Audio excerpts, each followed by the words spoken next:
آپ لوگوں کی اپنی تیاری مجھے لگتا ہے کہ ٹھیک نہیں ہے. یا تو آپ وہ ہوا میں تلواریں چلا رہے ہیں، تو یا صرف ایک وہ ان کو بلف کر رہے ہیں، اس کے علاوہ آپ کے پاس کچھ نہیں. نہیں، ہماری دیکھیے، میں نے آپ کو جیسے کہا کہ ہم اپنی طرف سے پورا ہوم ورک کر رہے ہیں، اور ہماری پریفرڈ آپشن یہ ہے، ہم عوامی طاقت کے ساتھ آئیں گے 23 مارچ کو. اور 23 مارچ کی تاریخ رکھنے کے پیچھے بھی ایک حد تک حکمت عملی تھی کہ ہمارے پاس ایک اتنا ٹائم ہو کہ کل کو کوئی یہ نہ کہہ سکے کہ آپ ڈائریکٹ ایکشن پہ کیوں چلے گئے ہیں. کل کو حلیف جماعتیں یہ نہ کہہ سکیں کہ آپ نے ہمیں موقع نہیں دیا، ہم ایک پارلیمانی عدم اعتماد کر سکتے تھے، تو آپ نے یہ عوامی ایک انقلاب کا راستہ کیوں چنا. تو میں امید کرتا ہوں کہ اب بھی جو حلیف جماعتیں ہیں وہ پاکستان کے اندر جو حالات کی سنگینی ہے اس کو سمجھیں گے، عوام کے غم و غصے کو سمجھیں گے، اور اس نظام کو آئینی اور جمہوری طریقے سیاست سے میں تبدیلی کی طرف لے کر جائیں گے. گیو اینڈ ٹیک ہوتا ہے سر. آپ کو کاف لیگ کے ووٹ چاہیے مرکز میں، تو پنجاب میں شاید آپ کو کاف لیگ کو اکاموڈیٹ کرنا پڑے گا. آپ پرویز لائی کو پھر وزیر اعلیٰ پنجاب دیکھیں گے؟ نہیں، دیکھیے نا، اب تو کوئی مستقل حکومت کی تو بات نہیں ہے، اس پہ تو کلیئرٹی ہے. Even for a short term آپ دیکھیے، کو اسے ووٹنگ کرنا پڑے گا پرویز لائی کو. ہمیں فوری طور پہ نئے الیکشن میں جانا پڑے گا. پاکستان کا ندیم صاحب جو اس وقت ہیمریج ہے نا، جو اکنامک ہیمریج ہے، پاکستان انسرٹنٹی کو، بے یقینی کو 1 مہینے کے لیے برداشت نہیں کر سکتا. یہاں آپ فوری طور پہ نئی حکومت آئے، منتخب حکومت آئے، وہ سر جوڑ کے سب کو ساتھ لے کے چلے. دیکھیے، ہمیں ایک بڑی انکلوسیو حکومت چاہیے ہوگی، سب سیاسی جماعتوں کے اگر تعاون عدم کو اعتماد لینا آتی ہوگا، ہے تو اداروں کو مل کے کام کرنا ہوگا. یہ بڑا اپہل ٹاسک ہے، اور میں یہ نون بار لیگ کے بار کہتا امیدوار ہوں. کون ہوں گے اگر عدم اعتماد آتی ہے تو؟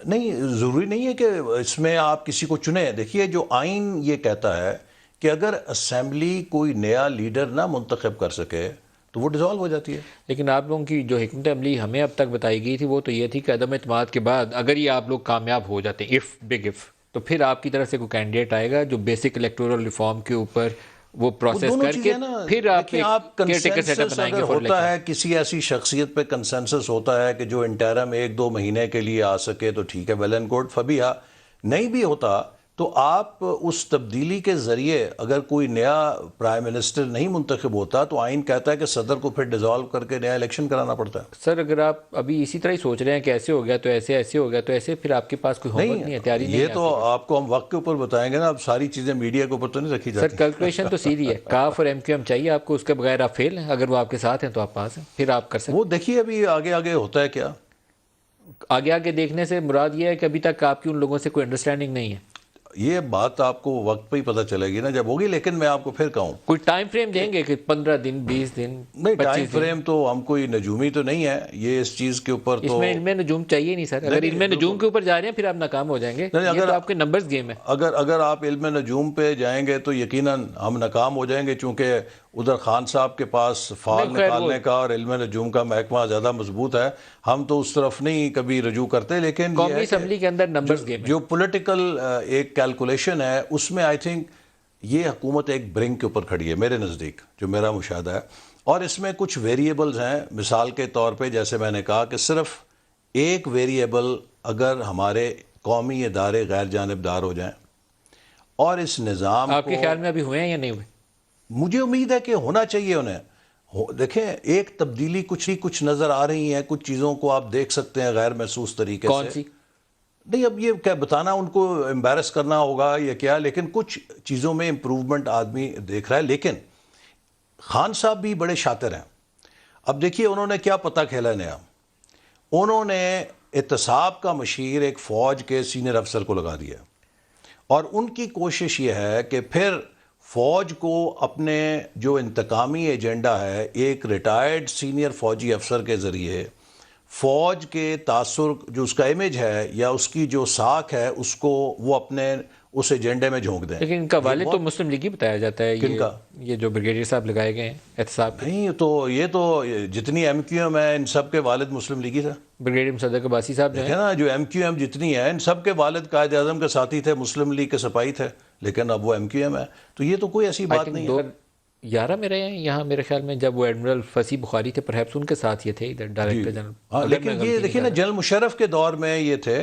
اور اس موقع پہ میں سمجھتا ہوں کہ کسی فوجی افسر کو از خود نہیں آنا چاہیے تھا. اور میں آپ کو یہ بھی عرض کروں کہ جو ٹی وی کے اوپر یہ ریٹائرڈ جنرلز اور بریگیڈیئرز آ کے تبصرے بازی کرتے ہیں، سیاسی تبصرے بازی کرتے ہیں، they do a great disservice to their own institution.